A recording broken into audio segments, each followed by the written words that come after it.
I don't know what this video is even going to really be about. I just felt like sitting down and talking to a camera because I feel like it's just been a while since it's just been like this kind of video. So I asked you guys on Instagram what video I should make, what I should talk about. Sorry, I'm touching my hair a lot. I just washed it and it's so soft. But I feel like the overwhelming answer was like where I'm at as far as relationships and my outlook on relationships and love and sex and that kind of thing. I don't think I ever really talk about sex on my channel, which is a huge part of creativity and spirituality, and it's not for any reason I haven't. I just am a private person, so it's not something I always just want to talk about. I don't really know where to go with this video, but I'll just kind of like share where I'm at currently as far as like relationships. Is that cool? Y'all care about that? Okay. So I don't know if anyone else is in the same boat, but I have been single. This is the longest I've ever been single. I'm like really single. Like there's no entertaining. There's no like thing that might like, I'm single as fuck. I think it's been like 7 or 8 months now that I've been like single. And yeah, I don't know. It's it's been a journey, to say the least. I can say currently I'm at a better place than I was and how I felt about it. But I guess a thing to talk about here is loneliness. A thing that I think a lot of us single people tend to battle with a little bit. It's one of those things you gotta remember that you're never really truly alone, like all one, alone. Okay, so I'm at this place now where I love my solitude so much, like so much to the point where I'm like, is anybody gonna be like good enough to take me from this? Because it's so peaceful, it's so blissful, falling back in love with my solitude. Like at first it kind of scared me, you know. I think most people when you're in a like committed relationship like I was, coming out of that you're like, wait, I have to face everything by myself and I have to do all these things by myself, and it's just totally a solo journey. You kind of look at like the lack of that, but as time goes, man, what the abundance in solitude is beautiful. That's not to say it doesn't have its moments of like this kind of sucks. But overall, like where I'm at now is just a place of like, I'm not like scared that like no one will ever be good enough, but I'm like, damn, like whoever comes along that is worthy of my time to give up, of like to worthy of me giving up my solitude is going to be fire, because it's only going to take someone incredible to do that. And that makes it sound like my standards are really high, but it's not like a matter of like a checklist of things he has to be. It's just like whoever that person happens to be, like whatever. Kind of can't imagine it, I guess, but you know, usually when you can't imagine it or you like don't see it coming or whatever, that's when the universe is like, here's this thing you thought didn't exist or whatever. I feel like a lot of times you hear people that are single that are like complaining like it's so hard to find someone, and I'm like, it's so hard to find somebody that's like worth the time. Like I'm not really looking either, so it's not like I'm trying to find somebody, but yeah, I just, yeah. I've learned a lot about myself and a lot about what I prioritize and how many voids I kind of fill with people. I think we're all a little guilty of this, and to some degree, I mean, like we fill voids with people. I mean, like that's not always, I don't know what that is, but that just is what it is. For me, in my journey in life, this is the longest I've ever been totally by myself, single. And yeah, it's just kind of showed me like those moments of trying to push emotions onto another person, or you know, oh, I want a distraction so I don't have to feel this or do this or whatever. It's kind of like you really see what voids you fill with things. Like I've talked previously multiple times about filling voids with like food.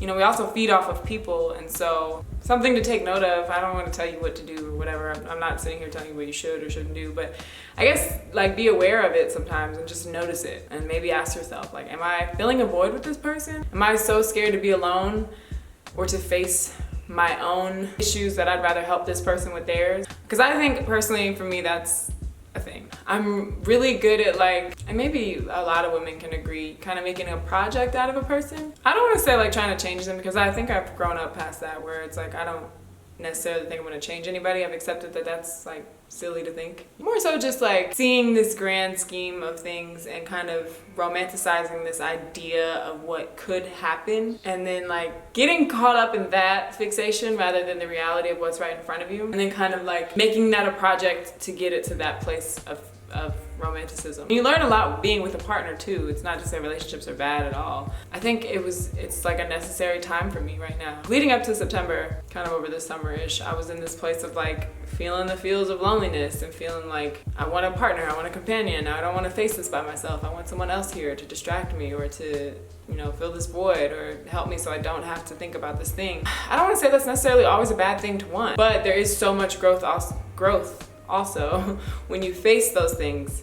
It's just been a lot of evolving since I've kind of declared that for myself. It's been a lot of writing. I've read so many books. I've been painting. I've been like doing breath work so much. Like certain spiritual practices sometimes, or just practices in general, even like working out, can kind of feel like a chore sometimes. Like some days you're like, oh, I just don't feel like being this person. Like I don't feel like doing this today. And it's funny how those things are starting to feel like I can't go a day without doing that. Like I love that so much that it doesn't feel like a chore anymore. I genuinely like turn to that thing and I love it. Like, breath work, I love. Like anytime those feelings of like, it's just me, I'm all alone, whatever. I don't know, I just kind of turn to the breath and it feels like, oh my gosh, I'm so full, like there's no lack. Or I start to write and I just write it all out, or I read a book or whatever. I dance around in my room or anything, yoga, anything. And it's been really, really healing, and it's really, really powerful to see how powerful you are. I'm used to turning to somebody to help me heal from the last person. Like, I don't know if anyone else is guilty of this, but I can shamelessly say that I am a serial monogamous relationship kind of person. And so I haven't really had this window of just me and me to just heal and to just like face myself. And it feels really good. It has its scary moments. And if you feel like you're possibly in this place, let me know, comment down below so we can chat it up. Know that you're not alone. That's such the easy route to go, and so I get it. It's so easy, especially, I don't know about anybody else, but everyone in my life, like literally all of my friends, have some type of companion or partner or like relationship or something. Like I am the most single person in my friend group, and I ain't got a lot of friends, but all of them have a partner. And so it's really easy to like compare and be like, wow, everybody's booed the fuck up and I'm over here coasting. I don't know, I just have this weird but like beautiful like trust in everything that's happening. Once you just surrender to what is or what isn't, it's like, I don't know how to explain it, guys, but I just have this like really crazy trust that like it's all taken care of. Whoever this partner is or isn't or whatever is supposed to happen, it's all taken care of. Like it's really all taken care of. Like you can relax your shoulders, you can unclench your jaw, you can take a deep breath. Like I promise you, it's all taken care of. Yeah, really random video, really random message. I don't even know what to title this video. I don't know if this did anything for anybody. You know, there's been tears, there's been frustration, but there's been a lot of peace. And that's a peace that I haven't ever really felt before, and it almost scared me so much that I've never felt it before. And forgiveness. Oh my gosh, forgiveness of yourself is so important. I can't even explain enough, because when you start with that, it's kind of like just a snowball effect with everything else. Like you will realize how much you really hold on to and resent other people, and you haven't forgiven other people and all these other things. You haven't forgiven yourself, and you haven't loved yourself, or you know, like looked past the mistakes or not mistakes or experiences, whatever you want to call them. You haven't let yourself let them go. So like giving yourself permission to accept is a beautiful, scary, fun journey. And so that's where I'm currently at. I'm just in this place of acceptance and surrendering and kind of just remembering to do that. Anyway, I love you guys. I hope this message finds you well. My battery is dying. Comment down below your thoughts or opinions, and I will see you in my next video. Thanks for watching. Let's go. Take me on this journey home. I know